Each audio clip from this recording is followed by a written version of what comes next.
Super ಆಗಿರೋ ಶನಿವಾರಕ್ಕೊಂದು super ಆಗಿರೋ ಬ್ರೇಕ್ಫಾಸ್ಟನ್ನು ನಾನಿವತ್ತು ತೊಗೊಂಬಂದಿದ್ದೀನಿ. ಎಲ್ರಿಗೂ ನಮಸ್ಕಾರ. ನಾನು Vani Kusumakar. Welcome to my channel. ನಾನಿವತ್ತು ಮಿಕ್ಸ್ಡ್ ವೆಜಿಟೇಬಲ್ ಪರಾಟವನ್ನು ಮಾಡ್ತಾಯಿದ್ದೀನಿ. ಹೇಗೆ ಮಾಡೋದು ಅಂತ ಹೇಳಿ ನೋಡೋಣ ಬನ್ನಿ. ನಾನಿಲ್ಲಿ ಒಂದು ಮಿಕ್ಸಿ ಜಾರಿಗೆ ಅರ್ಧ ಕಪ್ಪಷ್ಟು ಸಣ್ಣ ರವೆಯನ್ನು ಹಾಕ್ಕೊಳ್ತಾ ಇದ್ದೀನಿ. ಆನಂತರ 1 ಕಪ್ಪು ಅವಲಕ್ಕಿ ಕ್ಲೀನ್ ಮಾಡಿರೋದು. ಇದನ್ನು ಸಣ್ಣದಾಗಿ ಪೌಡರ್ ಮಾಡ್ಕೋಬೇಕು. ಗೋಧಿ ಹಿಟ್ಟಿನಷ್ಟು ನುಣ್ಣಗಾಗಬೇಕು. ತರಿ ಆದರೆ ಹಿಟ್ಟು ಕಲ್ಸೋಕ್ಕೆ ಚೆನ್ನಾಗಾಗಲ್ಲ. ಇದನ್ನು ಒಂದು ಬಟ್ಲಿಗೆ ಹಾಕ್ಕೊಂಡಿದ್ದೀನಿ.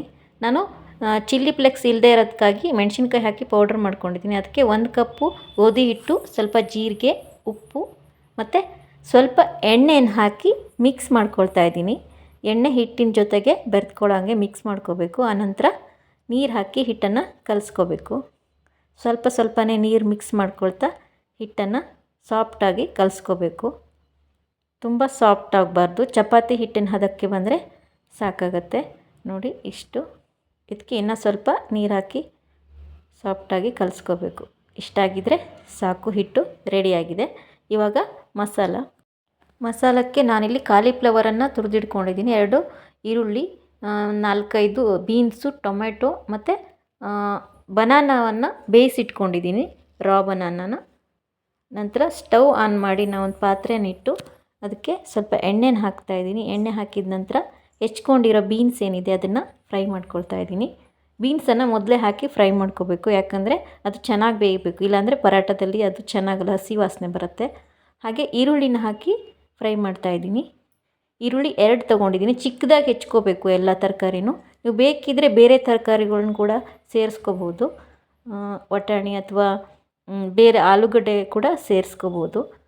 ಇಷ್ಟನ್ನು ಚೆನ್ನಾಗಿ ಫ್ರೈ ಮಾಡ್ಕೋಬೇಕು. ಫ್ರೈ ಮಾಡ್ತಾ ಇದಕ್ಕೆ ಅರಿಶಿನ ಪುಡಿಯನ್ನು ನಾನು ಹಾಕ್ತಾಯಿದ್ದೀನಿ. ಅರಿಶಿನ ಪುಡಿ ಮತ್ತು ಸ್ವಲ್ಪ ಜೀರಿಗೆನ ಹಾಕಿದ್ದೀನಿ. ಯಾಕಂದರೆ ನಾನು ಬನಾನಾ ಹಾಕ್ತಾ ಇರೋದ್ರಿಂದ ಅದು ಗ್ಯಾಸ್ ಆಗ್ಬೋದು ಅಂತ ಹೇಳಿ ಜೀರಿಗೆ ಹಾಕಿದ್ದೀನಿ. ನೀವು ಬೇಕಿದ್ದರೆ ಸ್ಕಿಪ್ ಮಾಡ್ಬೋದು. ಖಾರದ ಪುಡಿ, ಗರಂ ಮಸಾಲ ಮತ್ತು ಉಪ್ಪನ್ನು ಹಾಕಿ ಚೆನ್ನಾಗಿ ಈ ಥರ ಬೇಯಿಸಿ ರೆಡಿ ಮಾಡ್ಕೊಂಡಿದ್ದೀನಿ. ಆನಂತರ ಬನಾನಾ ಏನಿದೆ ಅದನ್ನು ಇದಕ್ಕೆ ಮಿಕ್ಸ್ ಮಾಡಿ ಕೊತ್ತಂಬರಿ ಸೊಪ್ಪು ಹಾಕಿ ಎಲ್ಲ ಮಿಕ್ಸ್ ಮಾಡಿ ರೆಡಿ ಮಾಡ್ಕೊಂಡಿದ್ದೀನಿ. ಕಲಸಿರೋ ಹಿಟ್ಟನ್ನು ಈ ಥರ ಉಂಡೆ ಮಾಡಿಕೊಂಡು ಹೀಗೆ ಉದ್ದಕ್ಕೆ ಲಟ್ಟಿಸ್ಕೋಬೇಕು. ರೌಂಡಾಗಿ ಲಟ್ಟಿಸೋದು ಬೇಡ. ಈ ಥರ ಉದ್ದುದಕ್ಕೆ ಲಟ್ಟಿಸ್ಕೊಂಡ್ರೆ ಅದನ್ನು ಫಿಲ್ ಮಾಡಿ ರೌಂಡಾಗಿ ಸುತ್ತೋದಕ್ಕೆ ಚೆನ್ನಾಗಾಗತ್ತೆ. ಈ ಥರ ಮಸಾಲೆ ಏನಿದೆ ಅದನ್ನು ಹೀಗೆ ಸೆಟ್ ಮಾಡ್ಕೋಬೇಕು. ನೀಟಾಗಿ ಸೆಟ್ ಮಾಡಿಕೊಂಡು ಇದನ್ನು ಸುರುಳಿ ಆಕಾರದಲ್ಲಿ ಸುತ್ತಾ ಹೋಗಬೇಕು. ಈ ಥರ ನೀಟಾಗಿ ಸೆಟ್ ಮಾಡಿಕೊಂಡು ನಿಧಾನಕ್ಕೆ ಸುತ್ತಬೇಕು.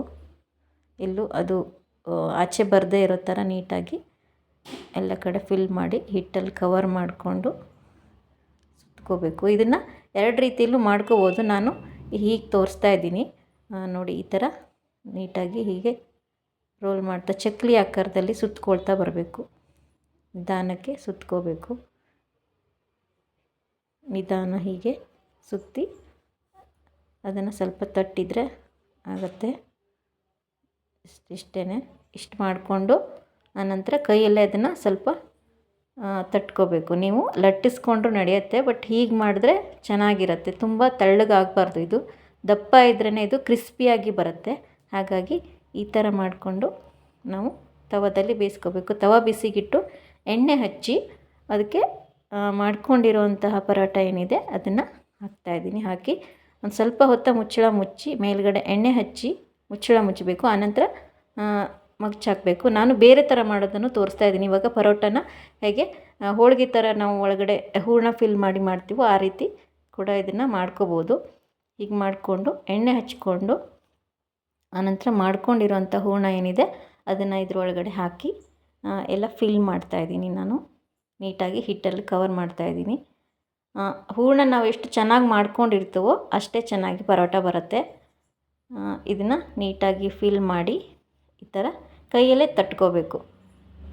ಕೈಯಲ್ಲಿ ತಟ್ಕೊಂಡು ನಿಮಗೆ ಕೈಯಲ್ಲಿ ಆಗಲ್ಲ ಅಂದರೆ ಸ್ವಲ್ಪ ಈ ಥರ ಜಸ್ಟ್ ಪ್ರೆಸ್ ಮಾಡಿದರೆ ಸಾಕು. ಜಾಸ್ತಿ ಒತ್ತಬಾರ್ದು ಅದನ್ನು. ಇಷ್ಟು ರೆಡಿಯಾಗಿದೆ. ಇವಾಗ ನಾನು ಇದನ್ನು ಬೇಯಿಸ್ಕೊಳ್ತಾ ಇದ್ದೀನಿ. ಮೇಲೆ ಎಣ್ಣೆ ಹಚ್ಚಿ, ಎಣ್ಣೆ ಚೆನ್ನಾಗಿ ಹಚ್ಚಬೇಕು. 2 ಸೈಡು ಎಣ್ಣೆ ಹಚ್ಚಿದರೆ ಮಾತ್ರ ಅದು ಚೆನ್ನಾಗಿ ಬೇಯುತ್ತೆ. ಸ್ವಲ್ಪ ಹೊತ್ತು ಮುಚ್ಚಿಟ್ಟು ತೆಗೆದು ಆನಂತರ ಮಗ್ಚಾಕ್ತಾಯಿದ್ದೀನಿ ನಾನು. ಮಗ್ಚಾಕಿ ಮತ್ತು ಮೇಲೆ ಸ್ವಲ್ಪ ಎಣ್ಣೆನ ಸವರಬೇಕು. ಎಣ್ಣೆ ಬದಲು ನೀವು ತುಪ್ಪ ಅಥವಾ ಬೆಣ್ಣೆನೂ ಬಳಸ್ಬೋದು. ಅದು ಟೇಸ್ಟ್ ಇನ್ನೂ ಚೆನ್ನಾಗಿ ಬರುತ್ತೆ. ನಾನು ತುಪ್ಪ ಹಾಕಿಲ್ಲ, ಎಣ್ಣೆ ಬಳಸ್ತಾ ಇದ್ದೀನಿ ಅಷ್ಟೇ. ಈಗ ಇದು ಬೆಂದಿದೆ. ಇವಾಗ ವೆಜಿಟೇಬಲ್ ಆಲೂ ಪರಾಟ ರೆಡಿಯಾಗಿದೆ.